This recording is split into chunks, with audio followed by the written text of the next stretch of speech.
alert! Learning is important, right? Yes, exactly. What a bunch of nerds. Nerd alert! That's right. Marketing Architects. Hello, and welcome to the Marketing Architects, a research-first podcast dedicated to answering your toughest marketing questions.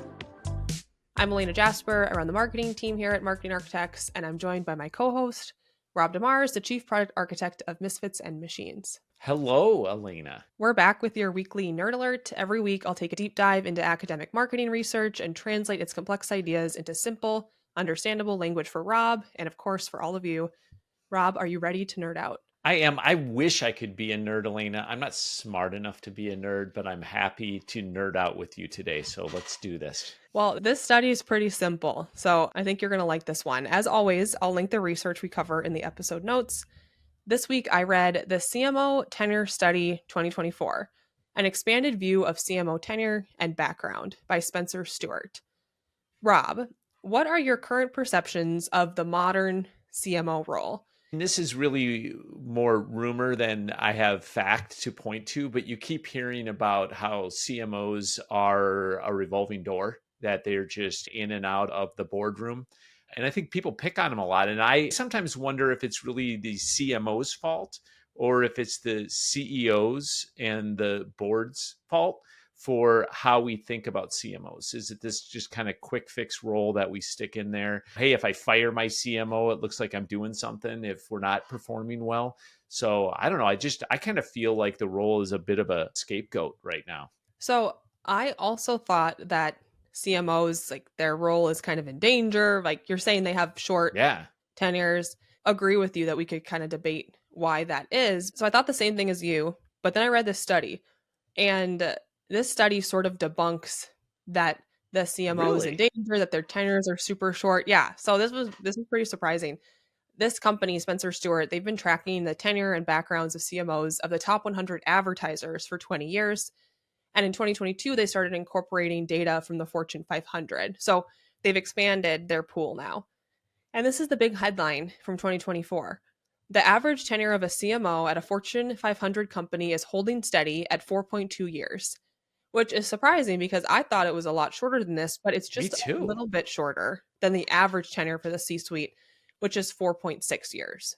So it's not actually as short or as tumultuous as we might think it is, at least for the Fortune 500.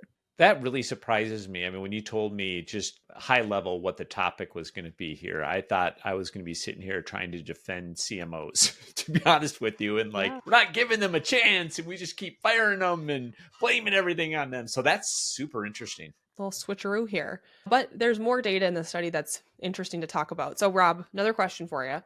Do you think that CMOs stay longer at B2C brands or B2B brands? Well, I'm ready to be wrong again because I feel like B2B brands, you'd stick around longer as a CMO. You have longer sales cycles. It tends to be more specialized industry that requires that kind of background knowledge. So tell me I'm wrong again, Elena. No, you're right. You're right. Yeah. It's B2B. You're correct. And I think I actually would have guessed B2C because in my head, I was thinking, well, B2C brands tend to value marketing more. But no, you're right. It's B2B brands, CMOs tend to stay longer. They average 4.5 years. And B2C brand CMOs average just 4 years. But here's a kind of a spooky stat. 22% of B2C CMOs were in their roles for just a year or less in 2023. That's double the percentage of B2B CMOs. So 22% were getting, so what is that? That's more than 1 out of 5. We're getting fired in less than a year at a B2C brand. Wow. Not fired. That's not necessarily they were fired, but they were removed from the role in some way. So you're saying that 1 in 5 CMOs are out of their job within a year. And yet, how does that support the 4 years statistic? I suppose this is just B2C CMOs. It's not that much. B2B is less than half of that. But I suppose it's balanced out because there's some B2C CMOs who are there for much longer. Or a lot longer. So we can probably agree it's volatile.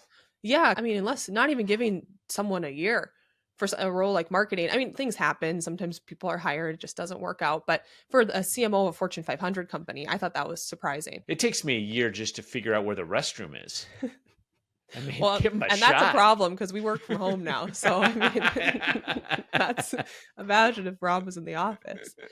All right. So Some B2C CMOs clearly realize it's not a fit fast, or they don't get much time to prove themselves. I think you could read into that however you want. Another interesting trend from the study is how many CMOs have expanded their responsibilities beyond traditional marketing. So 34% of CMOs now oversee other functions like communications.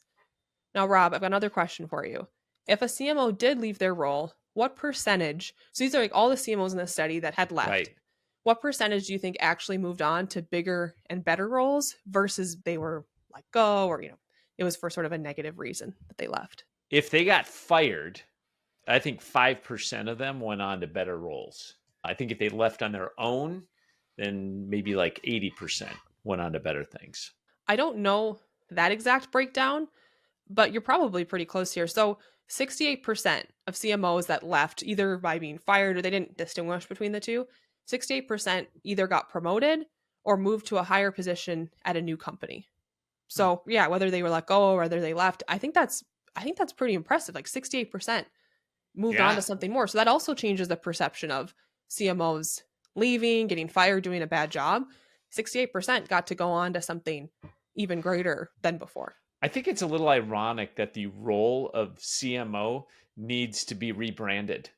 And there's an irony there. Yeah, you got to wonder, well, hey, or are marketers just smart? We just love to rebrand stuff. Okay, we've got a few more statistics. So 71% of Fortune 500 CMOs are in their first CMO role, and 58% were promoted from within their company. Women now hold half of CMO roles in the Fortune 500, and 52% of the roles at the top 100 advertisers. However, racial and ethnic diversity still remains low, moving from 14% to 12% of Fortune 500 CMOs. And now for our Rob GPT, the CMO Tenure study of 2024 paints CMOs as marathon runners, maintaining a steady pace with an average tenure of 4.2 years, just behind the 4.6-year C-suite average. As they advance, 34% take on extra responsibilities and 71% are first-time racers, reflecting a commitment to nurturing in-house talent. I don't know about that metaphor, but this one was pretty simple. I don't know if we needed that. There you go. That's it for this episode of The Marketing Architects. We'd like to thank Ayana Klaphaki for producing the show and Taylor De Los Reyes for editing. You can connect with us on LinkedIn, and if you find the show valuable, please leave us a rating and review. And if you'd like to hear more from us, subscribe to our weekly email newsletter. It's built for marketers seeking research-first analysis of the latest trends. You can go to marketingarchitects.com/newsletter to subscribe. Now go forth and build great marketing. What question did I ask you? What are the current perceptions of the modern CMO tenure? I started to question how I'm saying the word tenure, and I decided not to say it again. So that's why I said a different word. Tenure's different than how are they doing? I was hoping you would just still answer it in the original way. Marketing Architects.